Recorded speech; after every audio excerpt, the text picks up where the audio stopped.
pour moi, c'est une évidence que le photovoltaïque a un rôle à jouer dans le mix énergétique du siècle.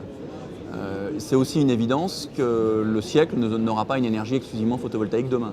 C'est-à-dire qu'on ne peut pas se passer du photovoltaïque, il serait dommage de s'en passer, et il serait criminel pour le photovoltaïque de faire croire qu'il aura un rôle plus important que celui qu'il jouera. À mon avis, son rôle sera de quelques pourcents. Est-ce que ce sera 5, est-ce que ce sera 10, est-ce que ce sera 15, mais quelques pourcents dans le mix énergétique. Mais il ne faudrait pas se priver de cette énergie fabuleuse. C'est une technologie qui est très mûre et qui bénéficie d'un passé énorme, contrairement à ce qu'on croit souvent en France, où on parle de techniques nouvelles. Les panneaux photovoltaïques tels qu'on les met sur les toits des maisons en France depuis seulement quelques années, on les met sur des balises en mer depuis plus de 30 ans, on les met sur des réémetteurs en haute montagne depuis des dizaines d'années, et c'est une énergie qui s'est déployée il y a bien longtemps grâce à sa vertu d'être extrêmement fiable et installable partout.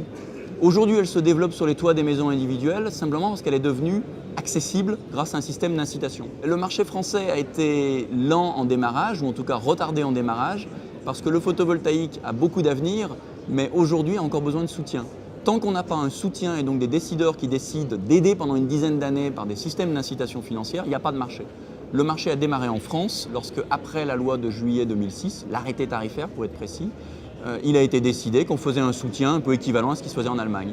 Donc c'est un problème de décideurs politiques. 20 ans de retard sur la prise de conscience que cette énergie avait un avenir sans subvention, et donc il était intéressant de subventionner cette énergie pour l'aider à décoller.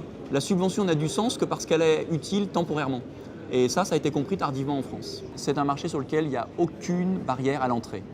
N'importe qui peut dire demain je suis photovoltaïcien et avoir souvent de manière assez sincère l'impression qu'il a assez de technicité, assez de savoir-faire et qu'il peut en faire. Il y a une étape qui est quand même importante, c'est la barrière à la croissance. Pour deux raisons. Le traitement administratif est très lourd et beaucoup d'entreprises abandonnent parce qu'elles n'arrivent pas à faire toutes les démarches administratives. Donc déjà le marché se nettoie avec des gens qui ne sont pas assez organisés et donc qui eux-mêmes s'auto-éliminent parce qu'ils n'arrivent pas à traiter ça. L'autre aspect, c'est que dès que vous avez un nombre important d'installations, vous avez quand même un assureur qui vous contrôle, qui vous vérifie. Si vous avez un sinistre et qu'il n'était pas assuré, vous avez un client qui va porter plainte contre vous. Et la question assurantielle va vous rattraper. Et travailler sans assurance décennale, c'est un délit.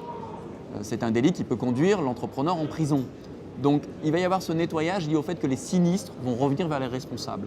Donc pour ces deux raisons-là, les gens qui n'ont pas les aptitudes organisationnelles et qui n'ont pas les aptitudes techniques vont disparaître assez rapidement.